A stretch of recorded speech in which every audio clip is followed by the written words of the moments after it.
کس کے تصرف میں رہنی چاہیے، لیکن مذکورہ شخص نے، جس نے اپنا نام تصور حسین بتایا تھا، یہ فرض کر لیا تھا کہ علی کو قتل کے الزام میں سزائے موت ہو جائے گی، اس لیے اسے پہلے ہی مکان کی فکر پڑ گئی تھی۔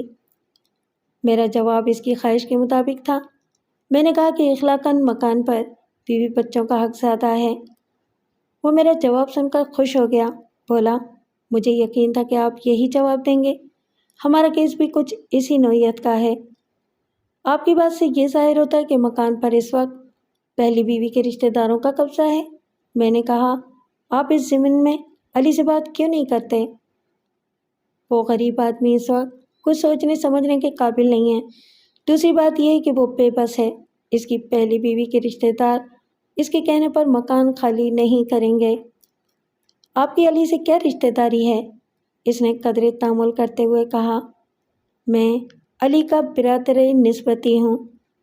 میں نے مزاح کے رنگ میں کہا، گویا وہ کیا کہتے ہیں، ساری خدائی ایک طرف، چورو کا بھائی ایک طرف۔ دراصل میں نون کا کزن ہوں، اس نے وضاحت کی۔ وہ میری خالہ زاد بہن ہے۔ میں نے فائل میں نظر ڈالی۔ ٹیکس وغیرہ کی رسیدوں میں کسی انور علی کا نام لکھا ہوا تھا۔ تصور صاحب، اس مرحلے پر حکم امتناعی آپ کے لیے فائدہ مند نہیں ہوگا۔ میں نے اس کے دل کی بات اگلوانے کے لیے کہا، حکم امتناعی کا مطلب ہے کہ پوزیشن جوں کی توں رہے۔ چونکہ مکان پر الف کے رشتہ داروں کا قبضہ ہے، اس لیے عدالت کے فیصلے تک ان کا قبضہ پکا ہو جائے گا۔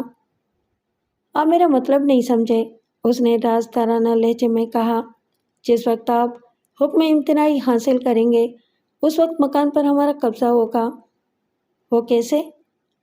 ہم نے سارا انتظام کیا ہوا ہے، اس نے فخریہ لہجے میں کہا۔ رات کے 12 بجے ہم 4 آدمی ساتھ لے کر جائیں گے اور الف کے رشتہ داروں کو نکال باہر کریں گے۔ اس طرح تو آپ پر کرمنل کیس بن جائے گا، وہ لوگ آپ کے خلاف FIR کٹوا دیں گے۔ بیگ صاحب، اس کی آپ کوئی فکر نہ کریں، ہم نے پولیس سے پہلے ہی معاملہ طے کر لیا ہے، وہ رپورٹ درج نہیں کریں گے۔ ان لوگوں سے مکان کی ملکیت کا ثبوت مانگیں گے۔ مزے کی بات یہ ہے کہ وہ نہ تو کرایہ دار ہیں اور نہ ہی مالک مکان۔ ان کو نکال کر ہم علی کی فیملی کو مکان کا قبضہ دے دیں گے۔ ہمارے منصوبے میں کوئی جھول نہیں ہے۔ پولیس اس بنیاد پر FIR کاٹنے سے انکار کر دے گی کہ مکان میں مالک مکان کی فیملی رہ رہی ہے اور وہی اس میں رہنے کی حقدار بھی ہے۔ کیسا منصوبہ ہے؟ بہت عمدہ ہے۔ ویسے آپس کی بات ہے، پولیس کو آپ نے اس کام کے لیے کتنی رشوت دی ہے؟ 10,000 میں بات طے ہوئی ہے۔ 5,000 روپے ایڈوانس دیں گے اور 5,000 کام مکمل ہونے کے بعد۔ جو لوگ مکان میں رہ رہے ہیں وہ یقیناً مزاحمت بھی کریں گے اور اس سے ہنگامہ بھی ہو سکتا ہے۔ اس نے نہایت ڈھٹائی سے کہا، مزاحمت کا تو کوئی امکان ہی نہیں ہے۔ مکان میں صرف عورتیں ہی عورتیں ہیں، ایک الف کی بیوہ ماں اور 2 بہنیں ہیں۔ مجھے یہ سن کر بہت دکھ ہوا۔ اس شخص کو اس بات کی کوئی پرواہ نہیں تھی کہ وہ 3 بے سہارا عورتیں آدھی رات کے وقت کہاں جائیں گی۔ میں نے کہا، کام تو واقعی بہت آسان ہے، کیا ان عورتوں کے پاس کوئی اور ٹھکانہ موجود ہے؟ خود ہی کوئی ٹھکانہ بنائیں گی، یہ ہمارا مسئلہ تو نہیں ہے۔ تو پھر کیا خیال ہے؟ کام تو مشکل نہیں ہے، میں نے کہا، حکم امتناعی بھی آسانی سے مل جائے گا، لیکن ایک مسئلہ پیدا ہو سکتا ہے۔ وہ کیا؟ اگر علی نے آپ کے خلاف بیان دے دیا تو پھر فیصلہ آپ کے خلاف ہو جائے گا۔ اس کے چہرے پر پہلی بار فکر مندی نظر آئی۔ میں نے اندازہ لگایا کہ وہ علی کی مرضی کے بغیر یہ کام کرنا چاہتا تھا۔ امید تو نہیں کہ وہ اپنی بیوی بچوں کے خلاف بیان دے گا، اس نے بے یقینی سے کہا۔ آج کل کچھ کہا نہیں جا سکتا، میں نے کہا۔